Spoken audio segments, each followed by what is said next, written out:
Hello everyone. First of all, I would like to say that I'm very glad to read all the comments by Learning with Magic, Lakshman, Khushbu and Pasu.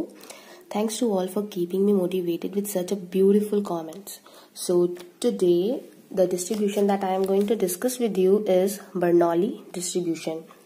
So Bernoulli distribution is represented as if x is a random variable and ये Bernoulli distribution को follow कर रहा है तो इसको हम represent कर सकते हैं x फॉलोज बर्नौली 1, p। इसमें हम लोग जो अपने नंबर ऑफ ऑब्जर्वेशंस लेते हैं वो जस्ट हम क्या लेते हैं 1 लेते हैं।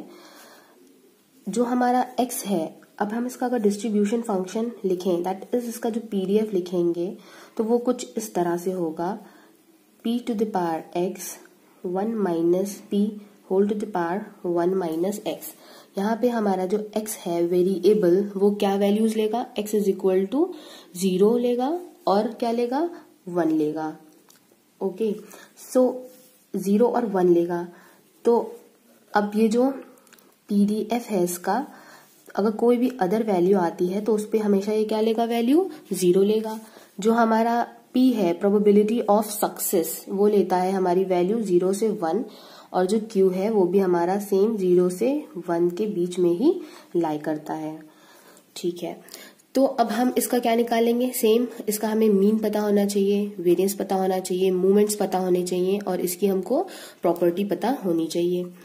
अब यहाँ से देखिए मीन का आपको फॉर्मूला पता है कि एक्सपेक्टेशन ऑफ x होता है summation x is going from 0 and 1, क्योंकि देखिए x की वैल्यू 0 और 1 ही लेता है, इसके अलावा ये कोई भी वैल्यू नहीं लेता है। तो यहाँ से x आया। अब यहाँ पे आपको इसका पीडीएफ लिखना है तो इसका जो पीडीएफ है वो क्या हो जाएगा p to the power x 1 minus, अब आप चाहे तो इसको p के फॉर्म में लिख सकते हैं या फिर आप अगर चाहे तो इसको q के फॉर्म में भी लिख सकते हैं।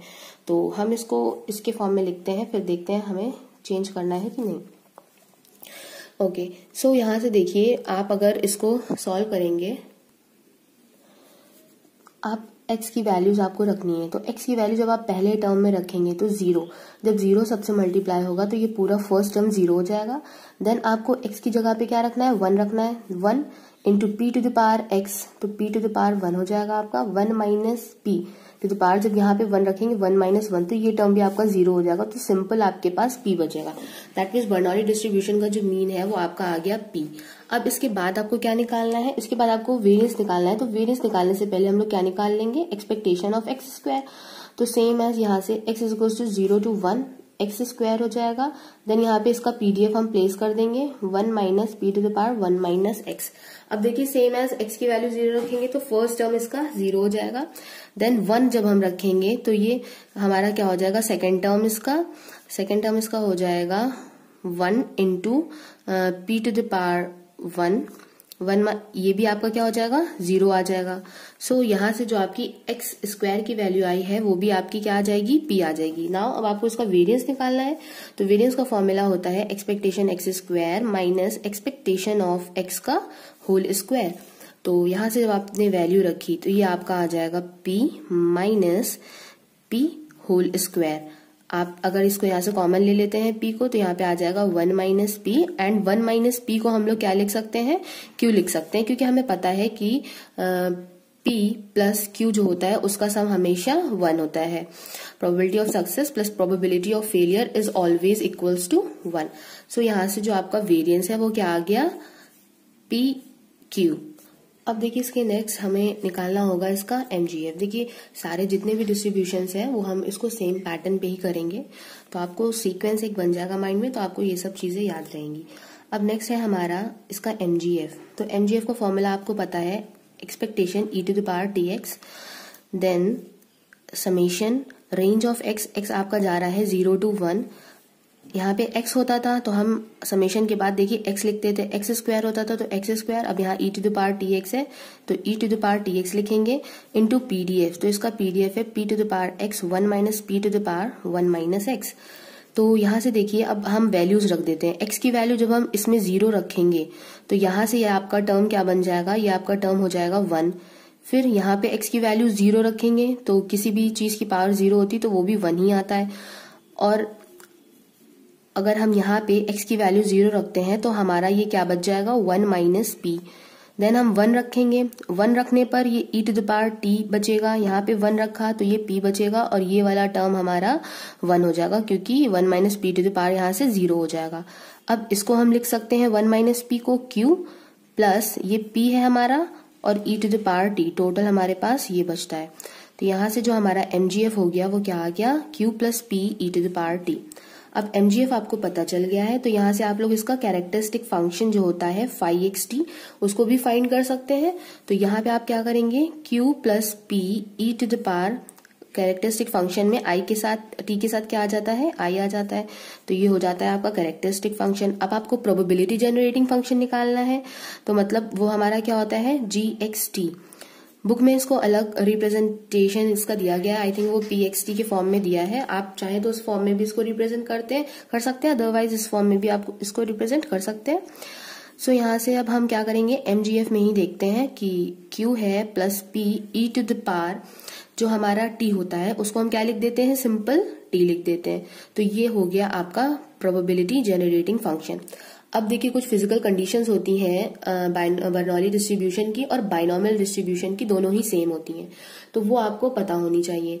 मैं उसका देखिए फोटो ऊपर लगा दूंगी। तो उसमें ये होता है कि हमारे जो भी ट्रायल्स होते हैं तो उनका जो आउटकम होता है वो सिर्फ 2 ही हो सकते हैं, या तो सक्सेस होगा या फेलियर होगा। जैसे कि मैंने कॉइन टॉसिंग का एक एग्जांपल बोला था, तो उसमें क्या होता है अगर आप कॉइन टॉस कर रहे हैं और आप देख रहे हैं कि आपका हेड आता है या नहीं आता है, तो या तो आएगा दैट मीन्स सक्सेस आपको मिल जाएगी, या तो नहीं आएगा दैट मीन्स फेलियर। तो जो बर्नौली ट्रायल होते हैं उनके सिर्फ 2 आउटकम्स होते हैं, सक्सेस एंड फेलियर। और इसके जो भी ट्रायल्स होते हैं वो एक दूसरे से हमेशा क्या होते हैं इंडिपेंडेंट होते हैं। मतलब फर्स्ट बार अगर आप टॉस कर रहे हैं तो वो आपके सेकेंड टॉस से इंडिपेंडेंट होगा, और जो भी इसकी प्रोबेबिलिटी होती है सक्सेस की दैट इज p, जिसको हम कंसीडर करते हैं, वो हर ट्रायल के लिए आपकी क्या होती है सेम होती है। तो ये 3 फिजिकल कंडीशंस हैं आपकी जो कि आपको लर्न होनी चाहिए, और ये अगर आपको बर्नौली के लिए लर्न है तो वो बाइनोमियल के लिए भी सेम होती है। अब देखिए आप लोगों को पता चल गया है इसका mgf, तो मैं आपको बता दूं कि mgf से भी आप इसका mean, variance, μ3 and μ4 find out कर सकते हैं। अब वो देखिए कैसे कर सकते हैं। तो हमने यहाँ पे सबसे पहले तो mgf इसका लिखा q plus p e to the power t होता है, ठीक है। देखिए e to the power t होता है, तो e to the power t का आपको फॉर्मूला पता होगा, हम उसको कैसे ओपन कर सकते हैं। वो होता है 1 plus t plus t square upon 2 factorial plus t cube by 3 factorial up to t to the power r upon r factorial. तो ये हमने rth टर्म तक इसका लिख लिया है। अब यहाँ से देखिए हम p को क्या कर सकते हैं मल्टीप्लाई कर सकते हैं, q plus p into t plus t square by 2 factorial up to t to the power r by r factorial. अब यहाँ से देखिए अगर हमें निकालना है μ1 डैश, तो μ1 डैश जो है वो किसका मल्टीपल होता है, वो मल्टीपल होता है t upon t to the, देखिए हम लोग ये जनरल फॉर्म में जो हम लोग लेते हैं वो ये लेते हैं कि जो μr डैश होता है वो t to the power r upon r factorial का मल्टीपल होता है, ठीक है।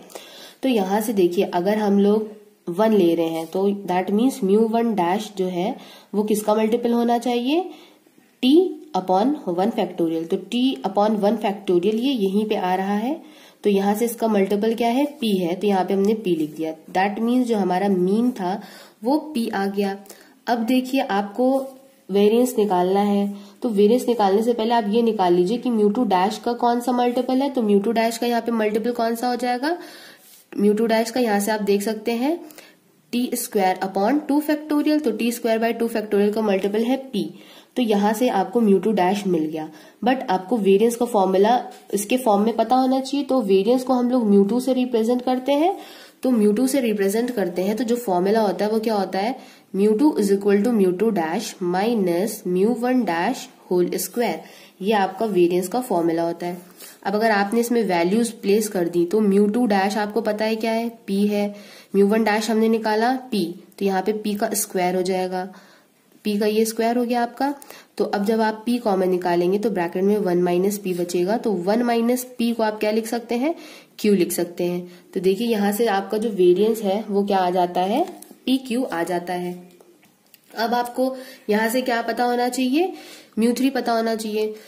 तो सबसे पहले तो आप देखिए μ3 डैश आपको निकालना है, तो आप μ3 डैश भी निकाल सकते हैं। मैं यहाँ पे निकाल के आपको बता देती हूँ। तो μ3 डैश भी देखिए आपका क्या आएगा, वो भी आपका p आएगा, एंड μ4 डैश भी आपका p आएगा। आप rth टर्म से भी यहाँ से कंपेयर करके निकाल सकते हैं बहुत आसानी से। तो μ3 डैश का आपको फॉर्मूला पता है, वो क्या होता है, μ3 is equal to μ3 dash minus 3 μ2 dash μ1 dash minus 2 μ1 dash cube. देखिए मैं आपको ये सब डेरिवेशन बता रही हूँ ताकि आपको इसका प्रोसीजर पता चल जाए, लेकिन अगर आपको ये सब चीजें याद है तो वो ज्यादा आपको बेनिफिट करेंगी एग्जाम में। ओके अगर देखिए आप लोग का जैसे ग्रेजुएशन है आपका या पोस्ट ग्रेजुएशन है, तो वहां पे आपको पूरा राइट मतलब लिखना पड़ता है पूरा डिटेल में, तो उन सब चीजों में आपको ये चीज हेल्प करेगी। अदरवाइज अगर आप IAS के लिए प्रिपरेशन कर रहे हैं तो आपको ये चीजें आपके टिप पे होनी चाहिए और लर्न होनी चाहिए, जब भी आपको इसका पूरी तरह से फायदा मिलेगा। सो देखिए μ3 डैश हमने क्या निकाला था, वो p था माइनस 3, μ2 डैश भी आपका p था, μ1 डैश भी आपका p था, minus 2 μ1 dash cube, that is ये आपका p क्यूब हो जाएगा। अब यहाँ से आपको क्या करना है, इसको सॉल्व करना है। तो देखिए अगर हमने p यहाँ से कॉमन ले लिया तो यहाँ पे क्या बचेगा, 1 minus 3p plus 2p square p। अब यहाँ से देखिए आप क्या कर सकते हैं, आप इसको सॉल्व करेंगे तो 2p आप ऐसे लिख लीजिए ताकि आपकी पूरी ये एक क्वाड्रेटिक इक्वेशन टाइप बन जाए। तो जब ये क्वाड्रेटिक इक्वेशन को आप सॉल्व करते हैं तो आपका क्या आ जाता है, आपका ब्रैकेट में आएगा p minus 1 and 2p minus 1, इसको आप आसानी से सॉल्व कर सकते हैं। सो यहाँ से आपका आ जाता है p ब्रैकेट में 1 minus p and 1 minus 2p। आप इस फॉर्म में भी लिख सकते हैं, और जो बुक में फॉर्म आपका दिया हुआ है वो आपका दिया हुआ है, इसको क्यू की फॉर्म में बना लिया, p into Q 1 minus 2p। Okay so ये आपका μ3 आपका फाइंड आउट हो गया है, और ये भी आप इसको लर्न कर सकते हैं। अब देखिए μ4, तो μ4 जो हम निकालते हैं वो उसका फॉर्मूला क्या होता है, μ4 डैश। आप लोग फॉर्मूला अगर आप लोग साथ साथ पढ़ रहे हैं तो आप लोग फॉर्मूला अपने आप से लिखिए ताकि आपको पता रहे कि आपको याद है कि नहीं याद है। μ4 dash is equal μ4 dash minus 4 μ3 dash μ1 dash plus 6 μ2 dash μ1 dash square minus 3 μ1 dash to the power 4। So μ4 dash की वैल्यू आपको पता है p आई है, माइनस 4 p, यहाँ पे भी p होगा, plus 6 p square minus 3 p to the power 4। यहाँ से आपने देखिए क्या निकाला। अब देखिए हमने यहाँ पे क्वाड्रेटिक इक्वेशन बनाई थी, ये तो पॉजिटिव था, बट यहाँ पे पावर 4 में आ रहा है, तो 4 हम सबसे पहले लिखने के लिए माइनस p कॉमन ले लेते हैं ताकि ये टर्म हमारा पॉजिटिव हो जाए। तो माइनस p हमने बाहर कॉमन लिया, यहाँ पे हमारा आ जाएगा 3p cube minus 6p square, ये माइनस में हो जाएगा, प्लस 4p, यहाँ से 4p हो जाएगा, एक p बाहर जा चुका है, माइनस 1। अब यहाँ से देखिए ये हमारा क्वाड्रेटिक तो आया नहीं है, ये हमारा क्यूब में इक्वेशन आ गया है। तो क्यूब में आने के लिए आप लोगों को क्यूब वाला इक्वेशन सॉल्व करना आता होगा, या तो आप फैक्टर्स लेके कर सकते हैं जैसे हम लोग करते थे। जैसे यहाँ पे p है तो p की वैल्यू आप पूरे में 1 रख के देखिए 0 आ रहा है कि नहीं आ रहा है, या फिर p की वैल्यू माइनस 1 रख के देखिए, ठीक है। तो वैसे तो आप लोगों को ये आता होगा, ये 12th क्लास का है। सो यहाँ से जो मतलब इक्वेशन मैंने बनाई है तो वो इस तरह से कुछ बनी है। p माइनस 1 जो है, मतलब अगर p इज इक्वल टू हम 1 रखेंगे इस इक्वेशन में तो 0 आ जाएगा। तो एक जो इसका फैक्टर आया है मेरा वो p माइनस 1 आया है, तो p माइनस 1 इस तरह से मैंने करके लिख लिया। अब लोग अलग अलग तरह से इसका फैक्टर करते हैं, तो आप लोगों को जो सुटेबल लगे आप उस तरह से कर सकते हैं। माइनस p के बाद p माइनस 1 मैंने कॉमन लिया, तो अंदर बचता है 3p square minus 3p plus 1। अब ये हो गया क्वाड्रेटिक इक्वेशन, तो आप इसको आराम से सॉल्व कर सकते हैं। और इसका जो आपका फैक्टर आएगा वो क्या आएगा, देखिए हाँ, ये क्वाड्रेटिक इक्वेशन सॉल्व नहीं होगी। आप जब सॉल्व करेंगे तो आप सिंपली इनमें से माइनस का 3p कॉमन ले लीजिए, माइनस का 3p आप जब कॉमन लेंगे तो अंदर आपका बचेगा 1 माइनस पी प्लस 1, तो ये हो जाएगा आपका minus P Q minus 3p 1 minus P plus 1। अब आप इसको माइनस जो है आप इसको क्या कर सकते हैं, अंदर इसको भेज सकते हैं, तो ये हो जाएगा P Q 1 minus 3p Q. Book में ये इस फॉर्म का दिया हुआ है। ओके, सो ये आपका μ4 निकल आया। अब इसके बाद देखिए आपको क्या निकालना होगा, जैसा कि मैंने पहली वीडियोस में दिखाया था। अब आपको निकालना होगा coefficient of skewness. Coefficient of skewness देखिए, कोफिशिएंट ऑफ स्क्यूनेस आपको पता है क्या होता है? अगर नहीं पता है तो उसके लिए भी मैं जब chapter number 2 Gupta and Kapoor का बताऊंगी तो उसमें सब कुछ डिटेल में बताऊंगी। सो अभी आप देख लीजिए कि जो स्क्यूनेस होता है उसको हम बीटा 1 से रिप्रेजेंट करते हैं। बीटा 1 का जो फॉर्मूला होता है वो होता है μ3 स्क्वायर अपॉन μ2 क्यूब। सो μ3 स्क्वायर अपॉन μ2 क्यूब, आपको पता है μ3 हमारा क्या निकला है, वो हमारा निकला है पी क्यू 1 माइनस 2p। अब इसको स्क्वायर है तो इन सभी का स्क्वायर हमारा हो जाएगा होल अपॉन μ2 का क्यूब, तो μ2 है हमारा p into q whole cube. तो यहां से देखिए ये कैंसिल आउट हो रहा है, तो जो टोटल हमारे पास इसका बचेगा वो क्या आएगा 2p square whole upon p q. तो ये आ गई आपकी वैल्यू। तो अगर यहां से आप देखिए, अगर आपकी जो वैल्यू है μ3 की, तो आप यहाँ पे देखिए कंडीशन बनती है कि अगर आपका μ3 लेस देन 0 है, तो देखिए μ3 ये है आपका ऊपर है, और अगर ये लेस देन 0 होता है दैट मीन्स ये जो कंडीशन है आपकी ये क्या होगी, ये भी लेस देन आपकी 0 हो जाएगी। तो यहां से देखिए इस रिलेशन से इसको अगर हम सॉल्व करते हैं तो 0 2 यहाँ स्क्वायर है ये हट जाएगा, तो 1 minus 2p is less than 0 हो जाएगा। तो अगर आप यहाँ से p की वैल्यू निकालते हैं तो p की वैल्यू आपकी क्या आएगी, ग्रेटर देन 1/2। ओके, p की वैल्यू आपकी ग्रेटर देन 1/2 हो जाएगी। तो इसका मतलब यहां से हम क्या कह सकते हैं कि बर्नौली डिस्ट्रीब्यूशन जो है वो आपका निगेटिवली स्क्यूड होगा। तो ये आपका है निगेटिवली स्क्यूड। तो आप डायरेक्टली अगर किसी क्वेश्चन में आपसे पूछा जा रहा है कि एक्स आपका फॉलो करता है बर्नौली 1, पी की वैल्यू कुछ भी दे सकते हैं 1/4, 1/2 या फिर 3/4 इस तरह से, तो आप उसको चेक कर लेंगे कि p की वैल्यू हाफ से ग्रेटर आ रही है या नहीं। अगर हाफ से ग्रेटर आ रही है तो वो निगेटिवली स्क्यूड हो जाएगा। ठीक है, अगर देखिए यहां से हम μ3 को 0 कर दें, μ3 0 होने का मतलब है ये चीज भी 0 हो जाएगी, that means 1 minus 2p is equal to 0। तो यहां से p की वैल्यू क्या आ जाएगी आपकी 1/2 आ जाएगी। तो यहां से p की वैल्यू 1/2 आ जाएगी, तो हम क्या कह सकते हैं कि जो बर्नौली डिस्ट्रीब्यूशन हमारा वो क्या है, सिमेट्रिक है। अगर हम देखिए μ3 जो है हमारा वो ग्रेटर देन 0 कर देते हैं यहां से, तो इसका मतलब यहां से हो जाएगा कि जो p की वैल्यू है वो लेस देन हाफ हो जाएगी। तो लेस देन हाफ होने का मतलब है कि ये हमारा हो जाएगा पॉजिटिवली स्क्यूड हो जाएगा।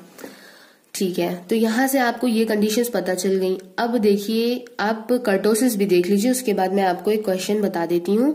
तो β2 is equals to μ4 upon μ2 square है, तो आप μ4 एंड μ2 की वैल्यू जो मैंने पीछे निकाली है उसको यहाँ पे जब प्लेस करेंगे तो वो आ जाएगा 1 minus 3qp whole upon pq आ जाएगा यहाँ से।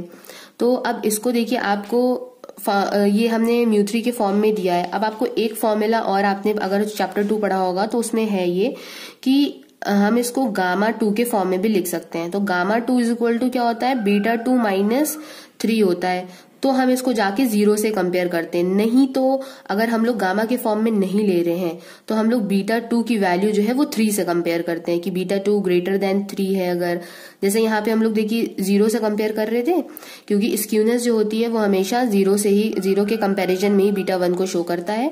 जो कर्टोसिस होती है वो हमारा 3 हम लेते हैं कि β2 अगर ग्रेटर देन 3 है तो हमारा लैप्टोकर्टिक होगा, इज इक्वल टू 3 है तो मीजोकर्टिक होगा, और अगर लेस देन 3 है तो क्या होता है, प्लेटिकर्टिक होता है। बट अगर हम इसको भी 0 से ही करना चाहते हैं तो हम लेंगे γ2 इज इक्वल टू β2 माइनस 3 के फॉर्म में।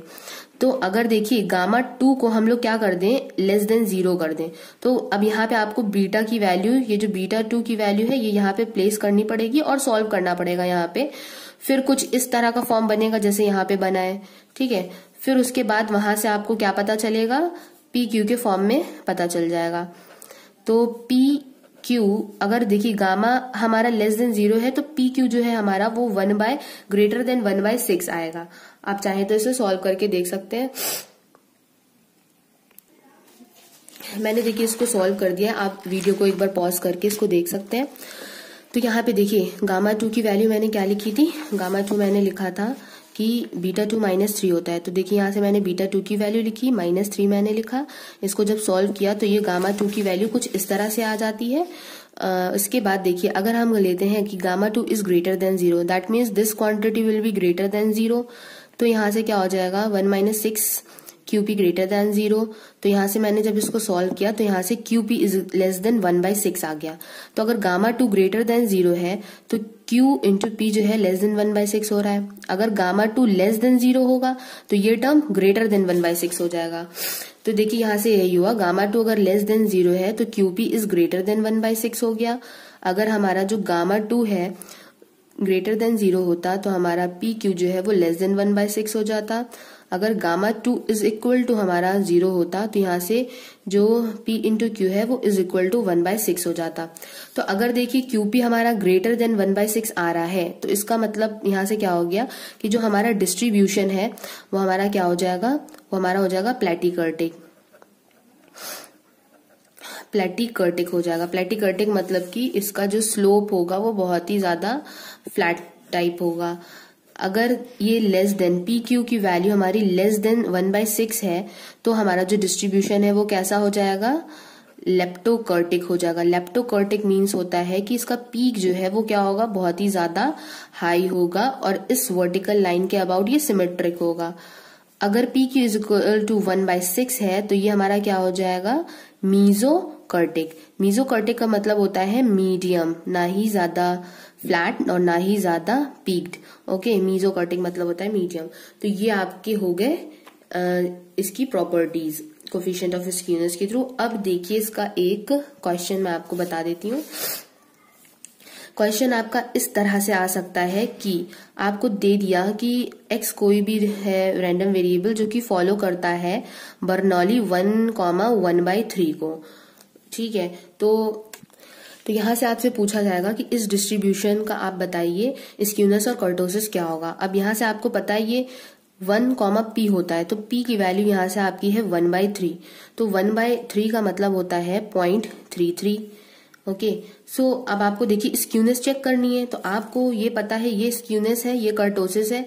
तो P की वैल्यू क्या आ रही है, हाफ से ग्रेटर आ रही है, स्मॉल आ रही है या इक्वल टू आ रही है, आपको ये देखनी है। अब हाफ का मतलब क्या होता है, हाफ का मतलब होता है 0.5। तो ये वैल्यू क्या है, 0.5 से कम है। तो 0.5 से ये वैल्यू क्या आ रही है, कम आ रही है। तो कम आने का मतलब है आप ऐसे लिख सकते हैं कि P इज लेस देन 1/2। तो जो आपका डिस्ट्रीब्यूशन है वो क्या हो जाएगा, देखिए 1/2 से लेस होने पर क्या होता है, पॉजिटिवली स्क्यूड है। तो आप बोल देंगे कि ये पॉजिटिवली स्क्यूड हो गया आपका डिस्ट्रीब्यूशन। अब आपको स्क्यूनेस पता चल गई। अब आपको निकालना है कर्टोसिस के लिए। तो कर्टोसिस के लिए हम देखेंगे P इंटू क्यू की क्या वैल्यू आ रही है। तो P की वैल्यू हमारी 1/3 है। तो यहां से जब हम 1/3 लेंगे तो यहां से क्या हो जाएगा, 1 - 1/3। तो 1 - 1/3 जब हम करेंगे तो इसकी वैल्यू जो हमारी आएगी वो क्या आ जाएगी, वो हमारी आ जाएगी 2/3। क्यू की वैल्यू 2/3। तो एक 1/3 है और एक है 2/3। तो जब इनको हम मल्टीप्लाई करेंगे तो ये क्या हो जाएगा 2/9। तो 2/9 आ गया। 2/9 को जब आप सॉल्व करेंगे तो इसका आंसर आ जाएगा 0.2। देखिए Q/9 जो है वो P इंटू क्यू जो है वो 2.2 आ रहा है।